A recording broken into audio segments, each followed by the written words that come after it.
Ang bilis ng panahon, no? Dati naglalaro lang tayo ng biko. Nagjo-jolin sa lupa. Tapos, tumbang preso bago lumubog yung araw.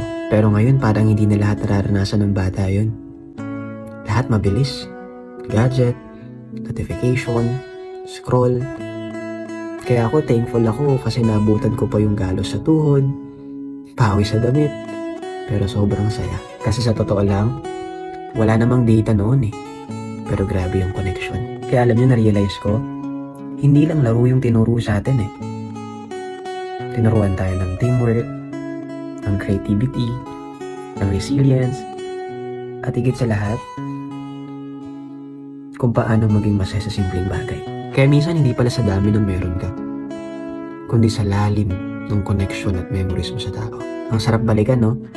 Ang saya alalahanin lahat. Pero ngayon, isa na lang siyang kwento na kapag naaalala mo, bigla ka na lang napapangiti at sumasaya.